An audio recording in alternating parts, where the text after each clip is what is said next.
Agora, vamos convidar ao palco o Dr. Marcelo Nalesso Salmazo para conduzir sua temática Reparar e Restaurar.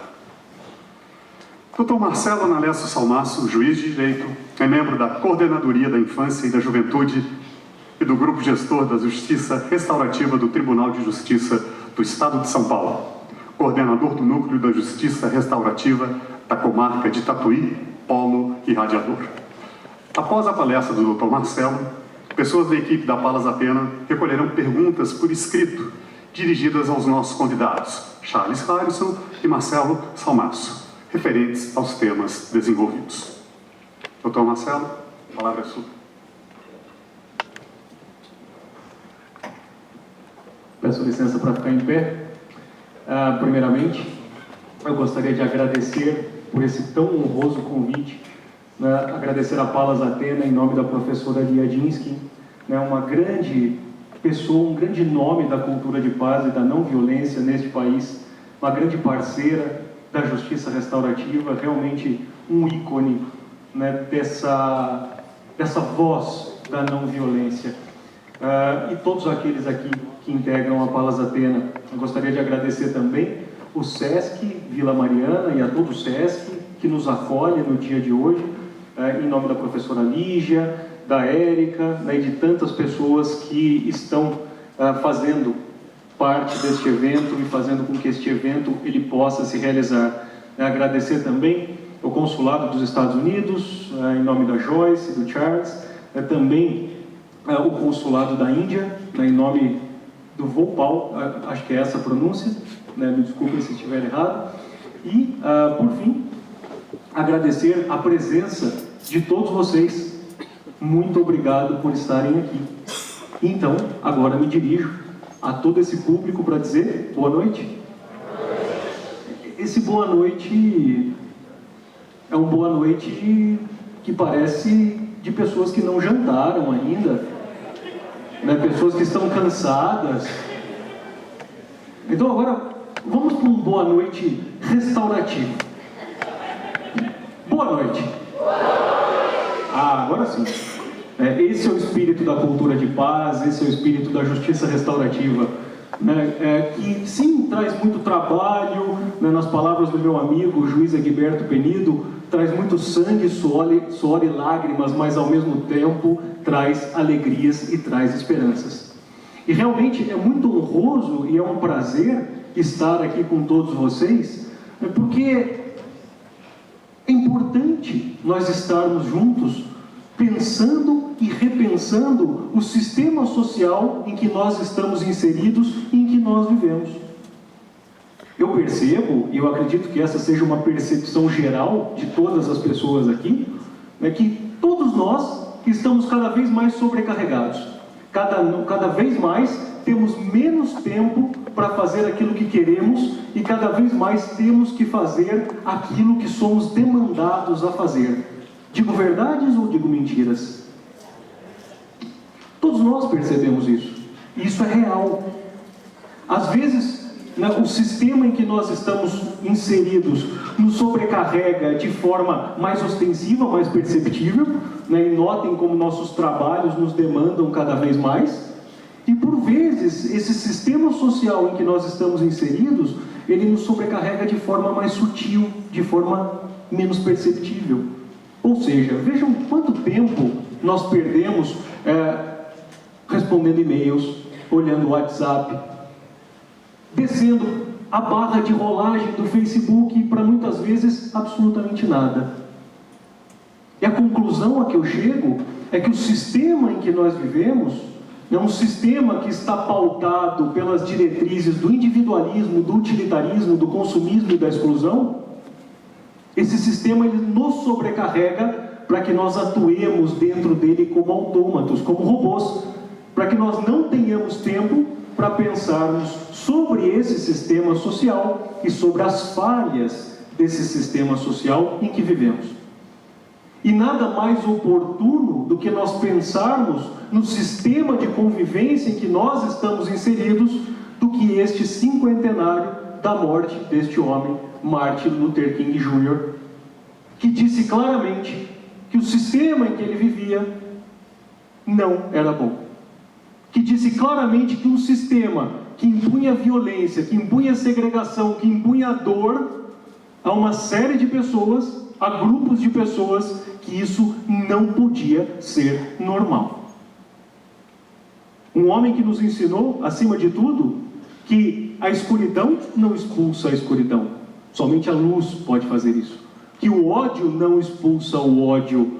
Somente o amor pode fazer isso. Bem, eu começo essa minha fala de hoje contando uma historinha. No mês passado não, nós já estamos em abril. Em fevereiro, no final de fevereiro, foi aniversário da minha filha, a Rafaela. Minha filha fez 3 aninhos de idade. E a minha filha, ela gosta muito de um desenho longa-metragem chamado Monstros S.A. Todos aqui já assistiram Monstros S.A.? Já? Sim? Sim, eu levantei a mão quem já assistiu. Que bom, a grande maioria assistiu.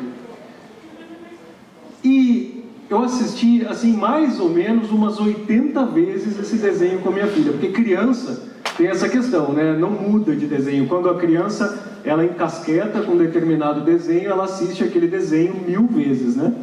E eu estava lá assistindo esse desenho com a minha filha pela 80ª vez, e aí eu comecei a pensar a respeito da mensagem que esse desenho transmitia, e era muito interessante.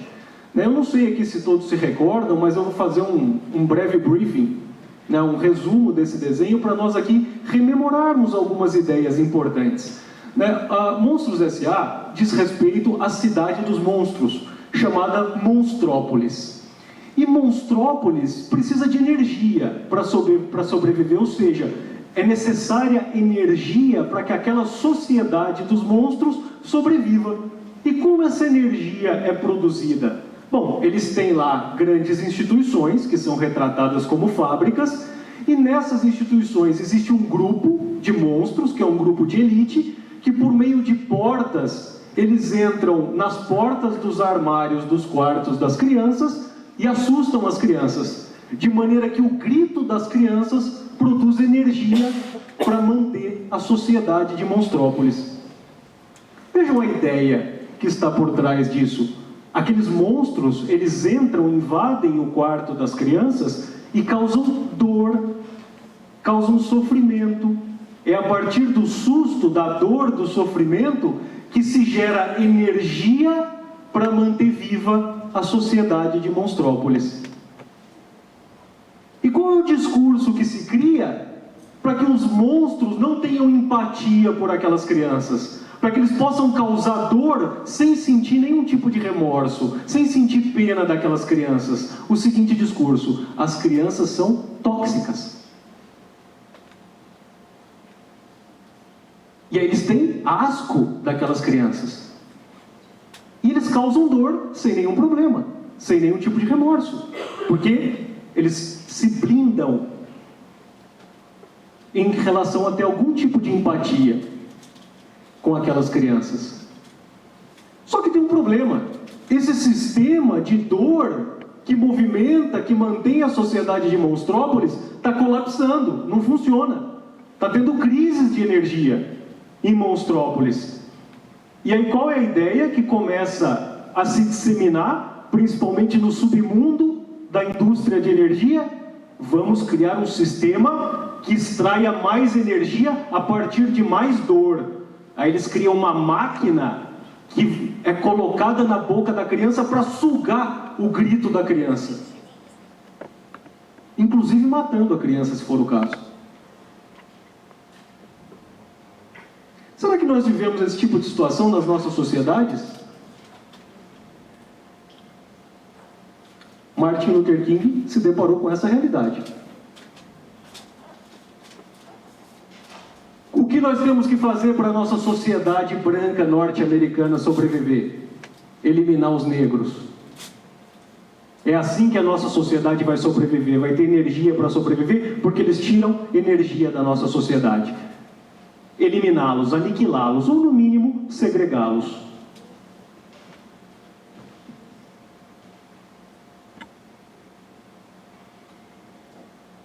Martin Luther King claramente mostrou, aquela época, que não.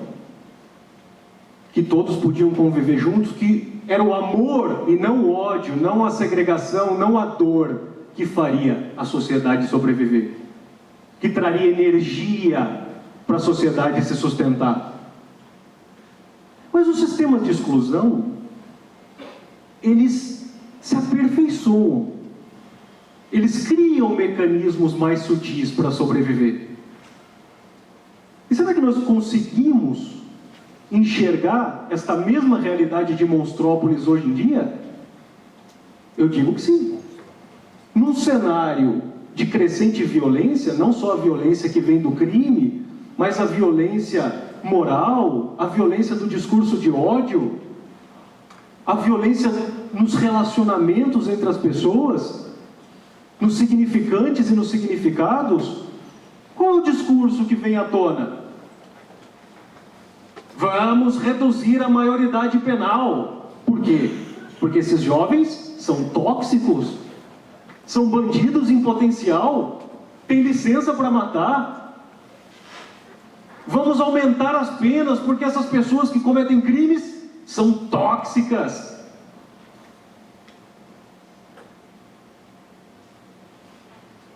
Bem, voltando para Monstrópolis, o que foi que aconteceu na história de Monstros S.A.?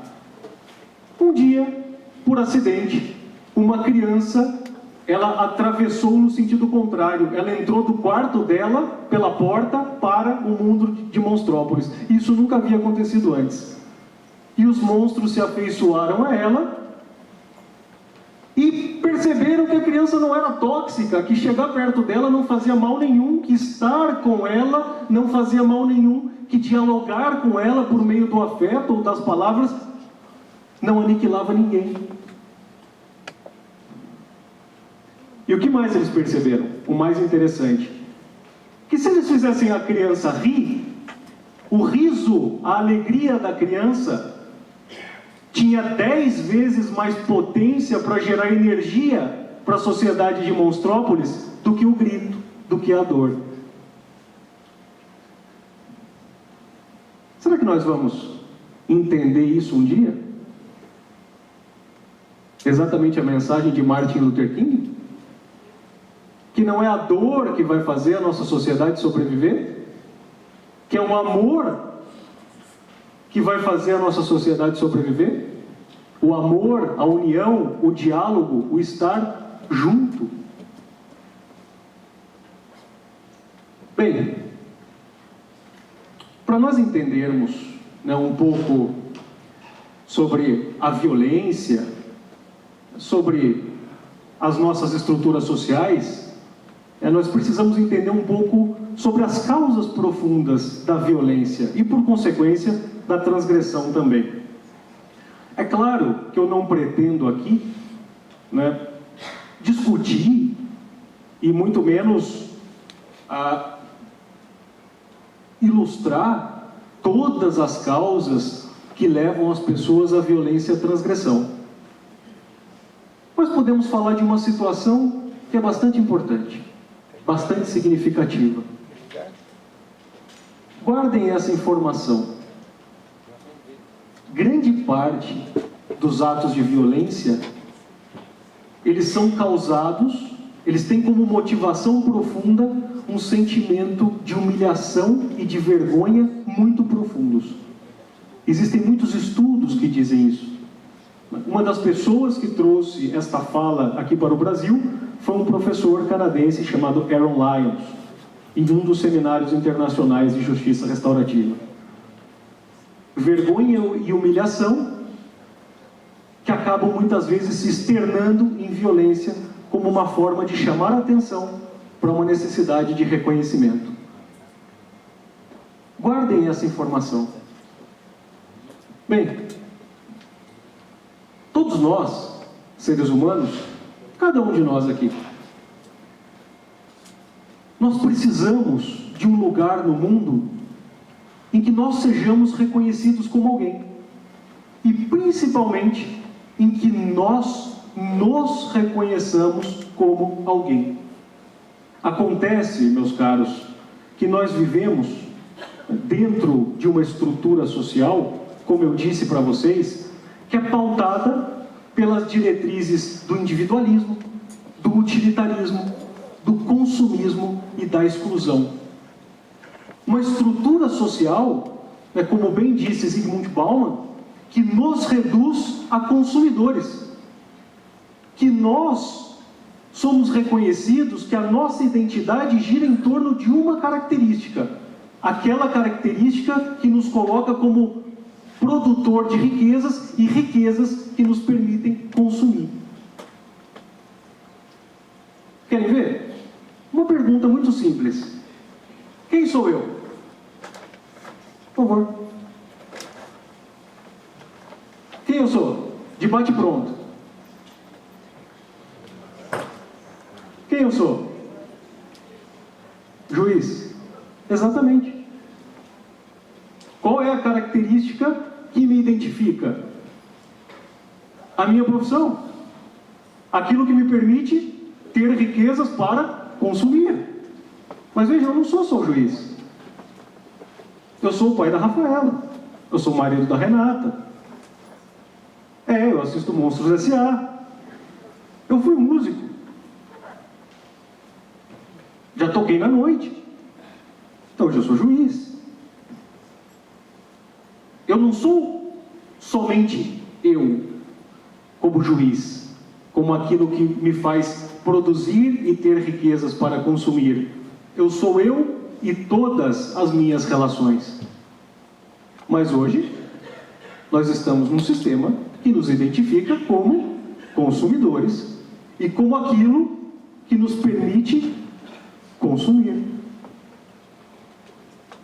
E esse nosso sistema social, para que ele funcione, ele é estruturado a partir de uma lógica hierárquica, excludente e que não gera pertencimento. Portanto, meus caros, nós vivemos dentro de um sistema social que impõe a grande parte das pessoas violência. E quando eu falo de violência, eu não digo só de violência física e violência psíquica, não. Eu falo principalmente de violência estrutural, que, segundo definição da ONU, significa o óbice as pessoas, ou a boa parte das pessoas, acessarem os serviços e os bens que, em tese, deveriam estar disponíveis para todas as pessoas. Nós vivemos dentro de uma estrutura social, em especial aqui no Brasil, que gera bem-estar, o pleno bem-estar, para poucos. Para aqueles que estão no topo da estrutura hierárquica. E impõe exclusão, impõe não pertencimento para um grande número de pessoas. Principalmente para os grupos marginalizados. Negros, mulheres, pessoas pobres, jovens. Nós vivemos num mundo adultocêntrico, que é feito pelos adultos e para os adultos, que exclui os jovens, que diz claramente para os jovens: olha, você, jovem, tem o direito de obedecer até você ser adulto, o direito de obedecer, né? Isso é uma contradição em termos. E aí, quando você for adulto, aí você pode ter vez e pode ter voz.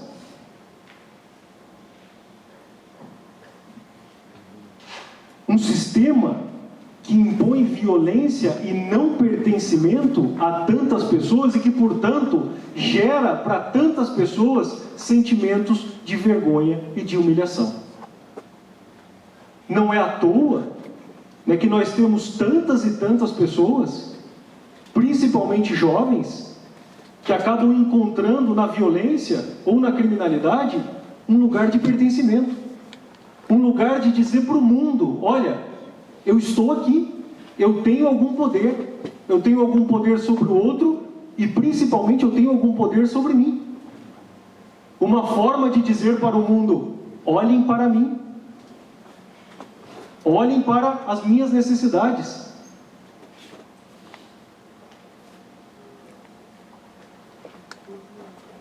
Ou seja, nós temos um sistema social violento e que retroalimenta a violência. E esse sistema social, ele se reflete nas nossas instituições. As nossas instituições, elas são formatadas como um reflexo da nossa sociedade. Elas são hierárquicas, elas são punitivas, elas são excludentes, elas não geram pertencimento. E esse não pertencimento leva muitas pessoas a atentarem contra a própria instituição, a não se sentirem parte dessa instituição.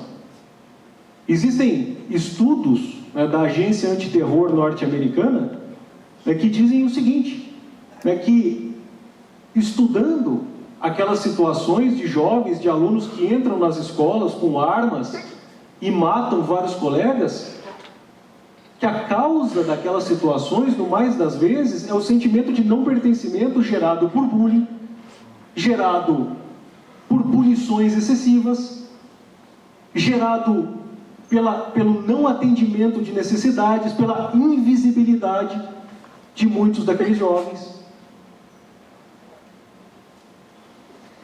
E qual é a resposta que o sistema encontra, ou que o sistema oferece, para a própria violência da qual ele é parte, para a própria violência que ele produz? É um sistema de punições, ou seja, mais violência. A punição nada mais é do que a violência praticada por alguém, por uma autoridade, como uma vingança de uma outra violência que foi cometida por um outro indivíduo. Ou seja, é um sistema violento que, por sua vez, retroalimenta a violência. Para fazer uma analogia, é aquela história do professor de educação física que vê o aluno maior dando um tapa na cabeça do aluno menor. E aí ele chega, dá um tapa na cabeça do aluno maior e diz: isso é para você aprender a nunca mais bater em quem é menor do que você. Ou, quando nós, pais e mães, dizemos para os nossos filhos: para de gritar! Bom, e aí nós precisamos entender se os nossos sistemas punitivos, eles realmente trazem os resultados que deles se espera. E quando eu falo em sistemas punitivos, eu não estou dizendo só do sistema punitivo da justiça criminal, eu estou falando deste também. Mas os sistemas punitivos, eles estão em diversas esferas do convívio social, em diversas esferas da sociedade. Os sistemas punitivos estão nas instituições, nas escolas, em outras instituições, nas empresas privadas. Os sistemas punitivos estão nas famílias. Ou seja, os sistemas punitivos, a lógica punitiva, está dentro de cada um de nós. Porque nós somos formatados a partir de uma verdade absoluta que nos foi passada, de que todo erro tem que ser pago com uma punição, com um sofrimento. E nós acreditamos nisso.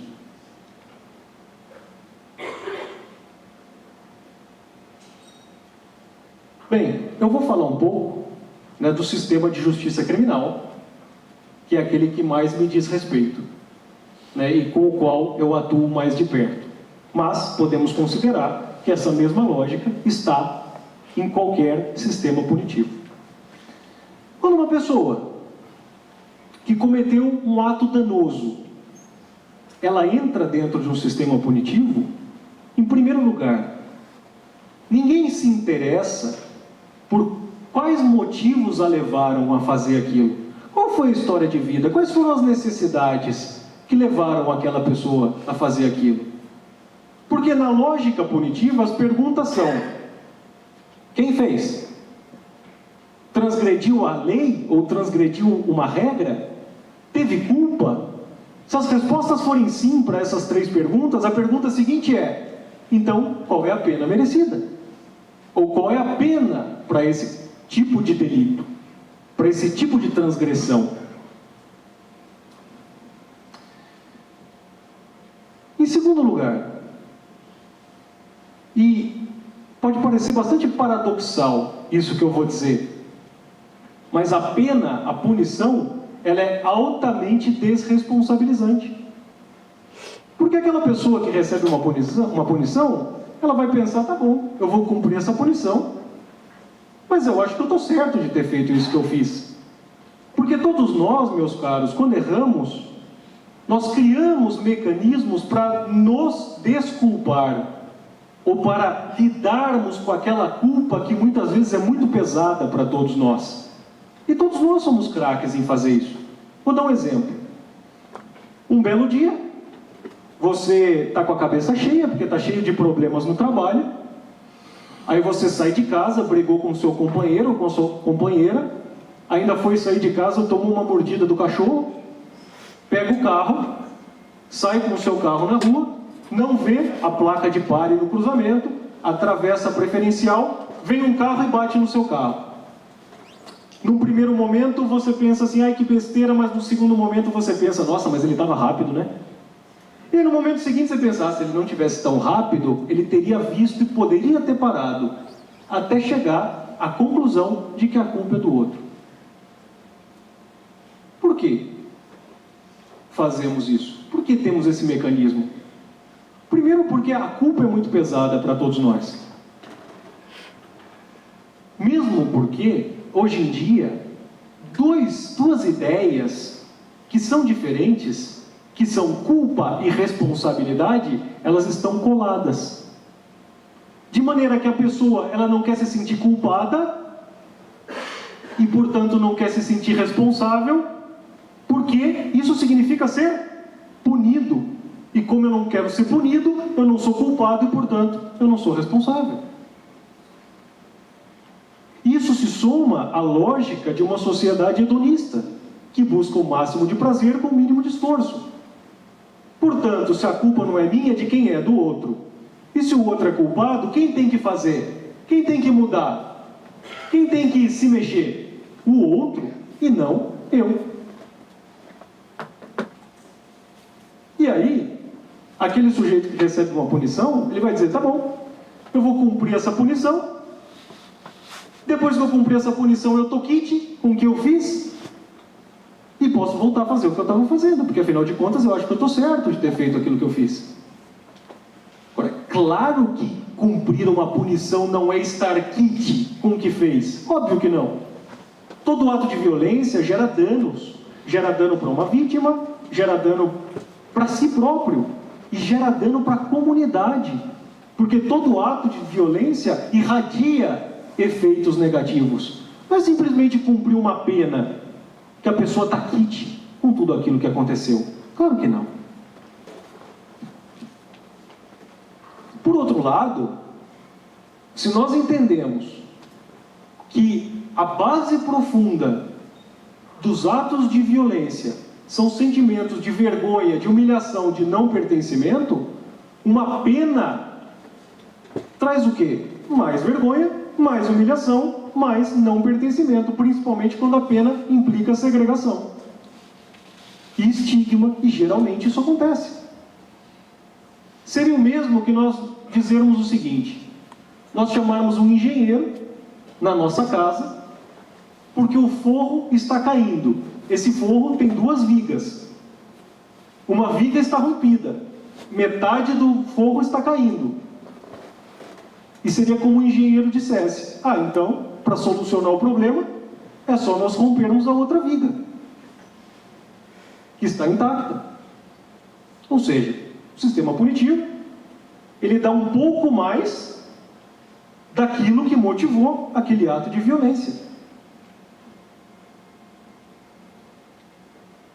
E o pior, o sistema punitivo, ele dissemina essa ideia muito clara de que todo ato de violência, todo erro, tem que ser pago com uma punição, com uma dor. E isso perpassa a sociedade. Isso está no íntimo de cada um de nós. Só que, meus caros, quando essa ideia está dentro de cada um de nós, o julgamento do que é errado ou não é subjetivo. Então, por exemplo, um homem ele pode chegar em casa e entender, julgar que é errado o fato de a mulher dele não estar com a comida pronta para ele na mesa. E aí como que se paga o erro? Com dor, com punição. Ou a criança, ela pode chegar na escola e entender que o amiguinho errou porque sentou no lugar dele naquele dia. E como que se paga um erro? Com dor, com punição, com violência. Ou uma pessoa está no trânsito, leva uma fechada e ela entende que aquele outro motorista que a fechou, ele tem que ser punido severamente. O primeiro mecanismo que se usa é a buzina. O que se pretende com isso? É dizer para outra pessoa: olha, preste atenção, porque isso pode ser muito perigoso para você e para os outros motoristas e para os usuários da via? Não. O que fazemos é punir com a arma que temos à mão, que naquele momento é a buzina. Muitas vezes pode ser a boca também, né? Com tantos xingamentos. Mas depois pode ser a chave de roda, ou pode ser a arma que está no carro. Portanto, vivemos um sistema que produz violência e traz soluções que retroalimentam o sistema de violência.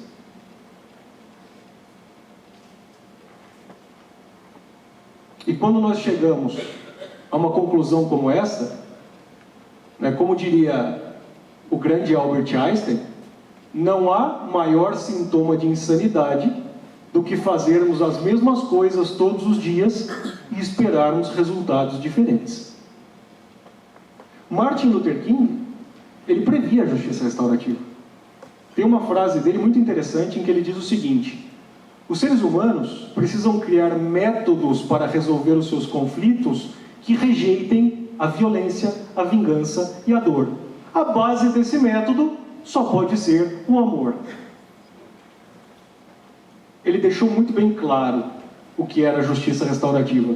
Eu só acho que ele não disse justiça restaurativa e nem sistematizou justiça restaurativa porque ele pensou assim: não, deixa eu deixar alguma coisa para eles pensarem no futuro, porque senão eu vou pensar em tudo, né? Senão eu que vou resolver todos os problemas. Não, vou deixar um pouco para eles pensarem. Mas a justiça restaurativa, ela chega não como uma técnica de resolução de conflitos. Sim, a justiça restaurativa tem um rol de técnicas de resolução de conflitos, de métodos de resolução de conflitos. Mas a justiça restaurativa, ela não se basta nisso. A justiça restaurativa, ela é um instrumento de transformação social. A justiça restaurativa é uma mudança dos paradigmas de convivência social, do paradigma punitivo para o paradigma restaurativo. A justiça restaurativa é um convite a toda a sociedade para que todas as pessoas estejam juntas, unidas, de mãos dadas, e cada qual se sinta igualmente importante na solução dos problemas e na construção de um mundo mais justo e mais humano. É por isso que nós dizemos que a justiça restaurativa, ela precisa trabalhar nas 3 dimensões do conflito e, portanto, nas 3 dimensões da convivência: na dimensão relacional, na dimensão institucional e na dimensão social. Quando nós falamos do trabalho da justiça restaurativa na dimensão relacional, aí nós estamos falando realmente de métodos de resolução de conflitos. E o mais conhecido deles, o mais utilizado deles aqui no Brasil, é o processo circular. Um método que reúne vítima, ofensor, seus familiares, a comunidade que foi direta ou indiretamente atingida por aquele fato danoso e muitas vezes também a rede de garantia de direitos. E qual é a ideia? É que as pessoas, por meio desse procedimento, elas possam dialogar, elas possam estar juntas, elas possam pensar juntas na solução daquele problema que é comum a todos, que afetou todos. maneira que aquela pessoa que cometeu um ato danoso, ela possa entender que houve um erro, ela possa se responsabilizar por aquele erro, e ela própria possa apresentar um plano de reparação daqueles danos que foram causados, não só o dano que foi causado à vítima, mas o dano que foi causado para toda a comunidade, e o dano que foi causado a si própria, assumindo novos caminhos na sua vida. Mas se a justiça restaurativa entende, por um lado, que aquela pessoa que fez, que praticou algo danoso, tem responsabilidade pelo que fez, a justiça restaurativa entende também que ela não fez isso sozinha, que existe uma corresponsabilidade por parte da família, por parte da comunidade e por parte da sociedade como um todo, e do Estado também, porque todos esses atores falharam na história da vida dessa pessoa em algum momento e contribuíram para que aquilo acontecesse da forma como aconteceu. Essa ideia de corresponsabilidade, ela vem da dinâmica social dos povos das primeiras nações, que é uma ideia muito comum dos indígenas norte-americanos, dos indígenas canadenses, dos indígenas maori da Nova Zelândia e da Austrália, dos indígenas brasileiros, segundo a qual o sucesso de um é o sucesso de todos, e o erro de um também é o erro de todos. Existe uma história muito interessante, né, que é contada pelo juiz Barry Stewart, um canadense, né, um dos precursores da justiça restaurativa, segundo a qual ele diz o seguinte, que em um determinado momento, né, lá no Canadá, um indígena canadense foi condenado pela justiça criminal formal a tantos anos de prisão. E o chefe da tribo, né, depois da sentença, ele chegou para o juiz e disse: olha, nós fizemos as contas, nós somos em tantos na tribo, e nós chegamos à conclusão, então, né, que nós vamos revezar o cumprimento da pena dele. Cada um vai ficar tanto tempo na cadeia. E o juiz, né, trouxe aquela lógica individualista, própria do iluminismo, cartesiana, positivista, e disse: não, quem fez foi ele, quem errou foi ele, é ele que tem que pagar, a pena não pode passar da pessoa do condenado, e todo esse discurso que nós conhecemos, que responsabiliza um e desresponsabiliza o todo. E aí o chefe daquela tribo disse o seguinte: não, mas para nós a lógica é diferente. Se alguém acerta, todos comemoram. Se um erra, se alguém de nós, que pertence ao nosso povo, atentou contra o nosso povo, se desconectou da sua comunidade, significa que a comunidade, em algum momento, errou com essa pessoa. Ou seja, talvez a ideia mais importante desse aspecto relacional, da metodologia de resolução de conflitos da justiça restaurativa. O processo circular restaurativo não é um tribunal circular. A comunidade não está ali para julgar aquela pessoa, porque isso seria fazer mais do mesmo. Mas a comunidade está ali para dar suporte àquela pessoa, para entender qual a sua corresponsabilidade por aquilo que aconteceu, dar suporte às necessidades daquela pessoa, dar suporte às necessidades de uma vítima e, principalmente, entender o que precisa ser mudado nas relações daquela comunidade para que situações como aquela não voltem a acontecer. Agora, a justiça restaurativa não se basta nisso. A justiça restaurativa também propõe um trabalho nas instituições, na dimensão institucional. Porque, como eu disse, as nossas instituições, elas são formatadas a partir da mesma lógica da nossa sociedade, hierárquicas, punitivas, excludentes, que não dão vez e voz às pessoas que as integram, que geram não pertencimento. E, portanto, a justiça restaurativa convida as pessoas que compõem uma determinada instituição a repensarem as suas formas de convivência. Quando a justiça restaurativa chega em uma escola, por exemplo, a proposta é para que a escola reveja as suas formas de gestão, para que a gestão seja democrática, reveja os seus estatutos para que os sistemas não sejam punitivos, mas que os sistemas eles sejam acolhedores, eles possam incluir ao invés de excluir, para que todos tenham vez e voz, para que todos possam se sentir pertencentes, ou seja, para que todos sejam chamados a pensar e apresentar soluções aos problemas daquela escola. Porque se assim não for, o procedimento de resolução de conflitos, ou ele vai enxugar gelo, porque aquela lógica institucional, aquela estrutura institucional, ela gera um fomentador de violência, como diria Bertolt Brecht. Muito se diz sobre a violência das águas que tudo arrastam, mas pouco se diz sobre a violência das margens que as comprimem. Ou o procedimento restaurativo, se não houver esse trabalho institucional, ele vai ser cooptado, ele vai ser manipulado para a manutenção das estruturas de poder. E para além disso, a justiça restaurativa também atua em uma lógica social, no sentido de disseminar os valores e os princípios da justiça restaurativa por toda a sociedade. E nesse âmbito, existe um conceito de justiça restaurativa trazido pelos professores George Pavlet e João Salmo, do qual eu gosto muito, no sentido de que a justiça restaurativa é uma grande anfitriã que recebe os seus convidados. Quais convidados? Toda a comunidade. E quando eu me refiro à comunidade, eu não estou... Sim, nós estamos caminhando hoje em dia em tempos sombrios, tempos de discurso de ódio, tempos de violência, mas muitas coisas positivas também estão acontecendo, como a justiça restaurativa, movimentos de não violência, movimentos dos grupos que são historicamente oprimidos. E eu tomo as palavras do grande Martin Luther King para dizer: I have a dream, eu tenho um sonho, e tenho certeza que esse sonho vai se concretizar. Hora ou outra, esse sonho vai se concretizar. E é uma questão de tempo. Vai depender, sim, claro, do nosso esforço maior ou menor, para que esse sonho ele se concretize mais rápido ou mais lentamente. Mas ele vai se concretizar.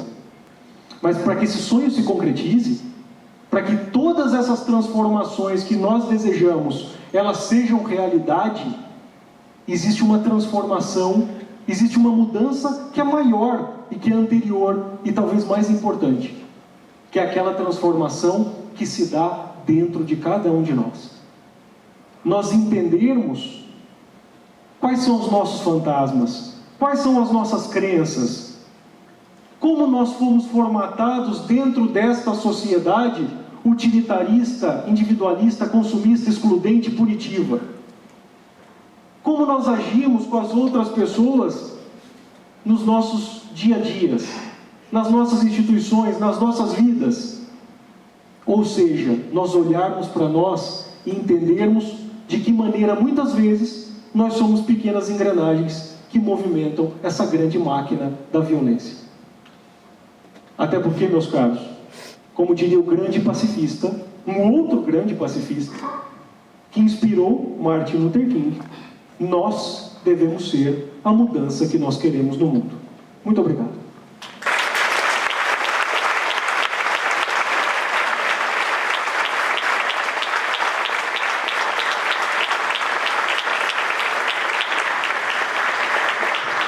Obrigado, doutor Marcelo.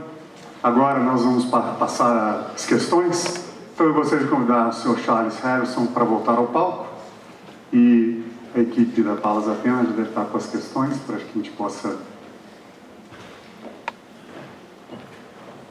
As questões que não forem respondidas serão enviadas aos palestrantes ao final do evento.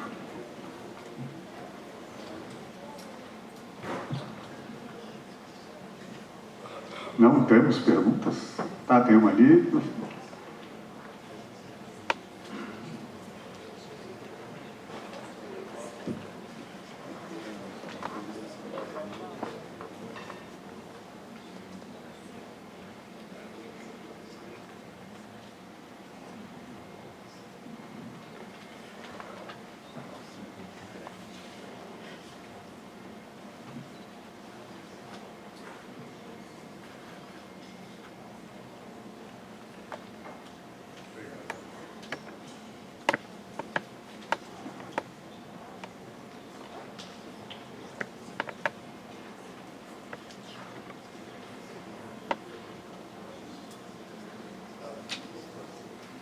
A primeira questão, então, para o Sr. Charles Harrison. A pessoa gostaria de saber quanto e como Martin Luther King está sendo homenageado nos Estados Unidos e se há eventos em memória de Martin Luther King Jr. atualmente nos Estados Unidos, ou hoje especificamente. Então, a pergunta é... Se hoje nos Estados Unidos existem eventos e como nos Estados Unidos Martin Luther King é reverenciado ou homenageado. Oi? Então, sim, cada ano nós temos o MLK Day, o dia de Martin Luther King, e nesse dia normalmente não tem eventos assim. A ideia é que todo mundo faz trabalho voluntário na sua comunidade, ajudando as pessoas que não têm dinheiro, por exemplo, algum tipo de trabalho voluntário. Essa é a tradição mais comum no meu país. Agora uma questão para o Dr. Marcelo. Você não acha que a justiça restaurativa é uma lógica do branco querendo fazer, entre aspas, caridade para com os oprimidos, que em geral não são brancos?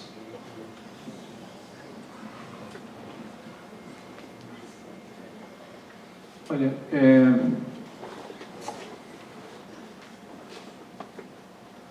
eu penso que a justiça restaurativa, ela resgata valores ancestrais. Muito da justiça restaurativa, ela vem dos povos das primeiras nações, inclusive o procedimento, inclusive a sua lógica. Então, na verdade, o que, digamos, o branco e as classes dominantes estão fazendo é olhar para essa estrutura de dominação, ou pelo menos aqueles que trabalham com justiça restaurativa, e buscando desconstruir essa estrutura de dominação a partir de uma lógica mais horizontal, de uma lógica dialógica, de compreensão, de tolerância e menos de punição e de exclusão. Não me parece que a justiça restaurativa ela venha nessa linha, como uma caridade do branco dominante, em face dos oprimidos, em face dos excluídos. Muito pelo contrário, a justiça restaurativa ela busca dar vez e voz a todas as pessoas. Ela busca realmente trazer todas as pessoas para o diálogo para que todos possam construir juntos caminhos que façam sentido para todos. Para que não haja uma autoridade, como o juiz, por exemplo, que decida o que é bom ou o que é ruim, ou aquilo que vai acontecer para uma pessoa que cometeu algo danoso. Mas para que toda a comunidade, inclusive aquela pessoa que cometeu algo danoso, para que ela possa estar junta, construindo em conjunto a partir do diálogo. É claro que, vejam, a justiça restaurativa, ela não pode e não deve se confundir com seus desvirtuamentos. Se um determinado procedimento de justiça restaurativa, isso é um risco realmente, se ele for usado para manutenção das estruturas de poder, se ele for cooptado pelo sistema para a segregação, para um julgamento disfarçado, aí sim. Aí nós teremos uma lógica de segregação. Aí nós teremos uma lógica de exclusão. O que é bastante pernicioso.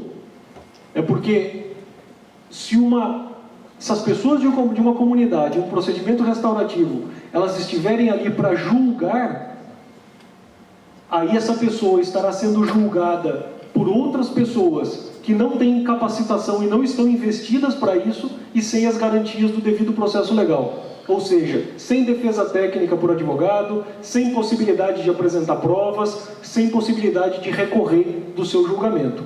Isso sim é um grande estrago ao Estado democrático de direito e é uma subversão, uma cooptação da justiça restaurativa para a manutenção de um sistema de dominação.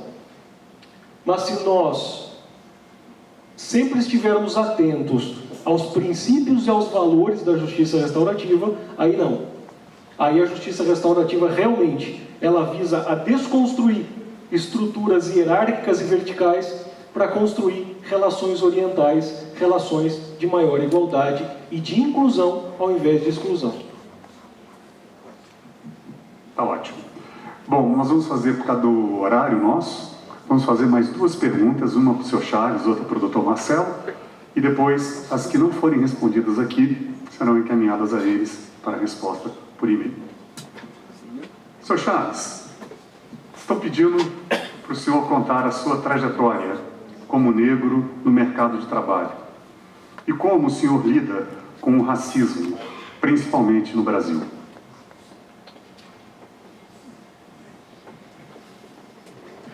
Ok. Muito obrigado pela pergunta.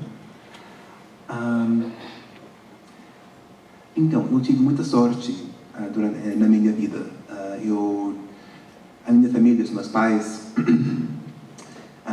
acreditavam muito na importância da educação e eles lutaram bastante para eu e a minha irmã termos a possibilidade para estudar e ser o que queríamos ser. No meu caso, diplomata. Então, eu tive muita sorte. Aí, como eu lido com o racismo? Eu sempre tento entender a perspectiva do outro. Aqui no Brasil, eu também tive sorte. Eu pessoalmente não experimentei muito racismo. Eu diria que experimentei muito mais nos Estados Unidos. Claro, passei muito mais tempo nos Estados Unidos do que no Brasil. Mas aqui eu tive experiências muito positivas.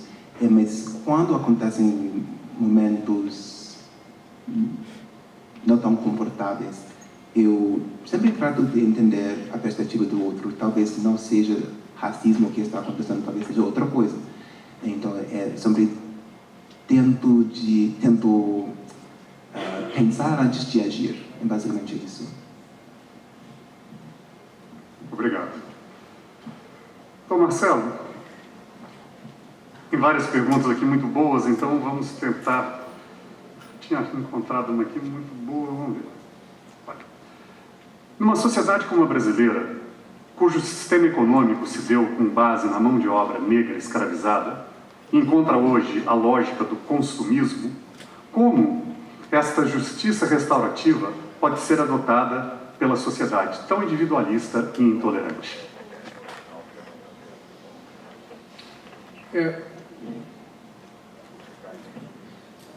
Olha, a pergunta é muito boa, né, e agradeço por ela. A ideia é justamente nós desconstruirmos essa lógica individualista, essa lógica consumista, para começarmos a construir uma sociedade em outros parâmetros, a partir dos parâmetros da cooperação. A sociedade em que nós vivemos, né, e volto a trazer aqui, né, pautada pela lógica do individualismo, do utilitarismo, do consumismo e da exclusão, ela se movimenta pela competitividade. E a competição é a base da guerra. Não é à toa que todos estão em guerra contra todos. E a ideia da justiça restaurativa é realmente trazer outros valores, para começar a instituir uma lógica de cooperação. Quando nós estamos distantes das outras pessoas,